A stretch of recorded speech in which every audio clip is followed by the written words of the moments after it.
साथियों नमस्कार। मैं अखिल संघर्षी राष्ट्रीय अध्यक्ष अखिल भारतीय किसान यूनियन आप सभी से सहानुभूति निवेदन करना चाहता हूं कि कल से भारत सरकार द्वारा आंदोलनकारी किसानों पर जो अत्याचार किए जा रहे हैं, इतनी गलन भरी सर्दी में भी पानी का छिड़काव किया जा रहा है, बैरिकेडिंग करा करके हाईवे जाम कर दिए गए हैं, किसान खुले आसमान के नीचे सड़कों पर ठहरने के लिए बाध्य किए गए हैं।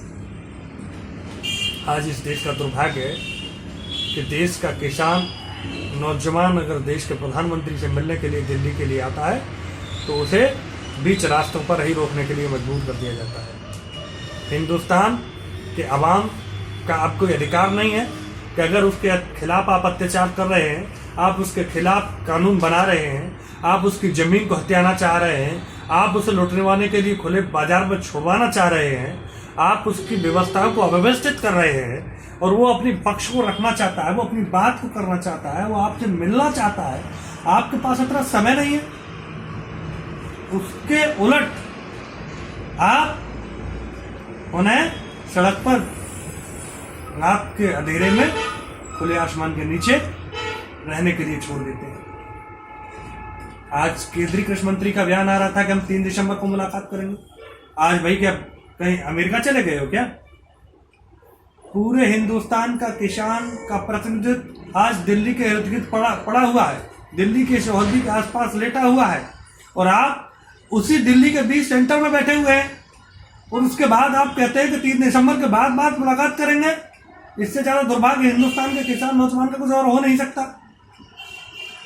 भाई आज आप कहां चले गए? मोदी जी कहीं अमेरिका में है क्या? दिल्ली के बीच में रह रहे हो आप, दिल्ली के आसपास किसान बैठा है जो 3 तारीख को बात करने है, आज कर लो, आज करनी है उसे अभी कर लो, क्या दिक्कत आ रही है?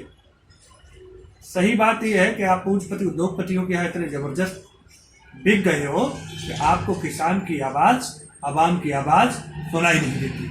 आप उसे कुचल देना चाहते हो, आप उसे नजरअंदाज कर देना चाहते हो। मैं खुली चेतावनी दे देना चाहता हूं कि हिंदुस्तान से अभी केवल मुट्ठी भर किसान निकल करके आए हैं। अगर पूरी संख्या में किसान निकल के आ गए, 100% के अगर किसान सड़क पर आ गए तो सरकार कहीं की नहीं बचेगी। लड़ाई किसानों की सरकार की नहीं है, किसानों की लड़ाई है कानूनी अध्यादेश को रद्द कराने की। आप उसे रद्द कर दीजिए, किसान अपने काम पर लगेगा, आप अपने काम पर लगेंगे। लेकिन आप ऐसा नहीं करोगे तो कल अखिल भारतीय किसान यूनियन के कार्यकर्ता पूरे देश में अपनी अपनी तहसीलों में प्रदर्शन करेंगे और उसके बाद एक व्यापक रणनीति के साथ बृहद आंदोलन की तैयारी करेंगे। जो आंदोलनकारी किसान आज सड़कों पर पड़े हैं उनके साथ आज पूरे हिंदुस्तान का किसान अवाम है। जो संगठन भी हमारे गठबंधन के साथ नहीं थे, आज उन्होंने भी ऐलान कर दिया है, वो भी आज आपके साथ खड़े हैं। वो भी, उन्हें भी लग रहा है कि हम इतनी बड़ी लड़ाई में कहीं ऐसा न हो तो बहुत पीछे रह जाए। इतिहास चूंकि किसी को माफ नहीं करेगा, चाहे वो किसी का किसान संगठन हो, चाहे घर में लेटे हुए लोगों की बात हो। अगर आप किसानों की लड़ाई नहीं लड़ेंगे तो इतिहास आपको कभी माफ कर देगा। इसलिए मैं सभी से आग्रह करना चाहूँगा कि अपने अपने क्षमता के अनुसार अपनी अपनी तहसीलों में, ब्लॉकों में जहाँ प्रदर्शन कर सकते हो, जहाँ आंदोलन कर सकते हो, जहाँ ज्ञापन दे सकते हो, आप सरकार तक अपना विरोध प्रदर्शन दाखिल कराइए, सरकार को अवगत कराइए कि इस आंदोलन में पूरा देश जुड़ा है। दूसरी महत्वपूर्ण बात यह है कि सरकार ने शीघ्र अगर निर्णय नहीं लिया तो किसान बड़े स्तर पर बड़ा आंदोलन का बड़ा निर्णय लेने के लिए बाध्य होंगे, जिसके लिए पूर्ण रूप में भारत सरकार जिम्मेदार होगी। इसी के अपना जय हिंद, जय भारत।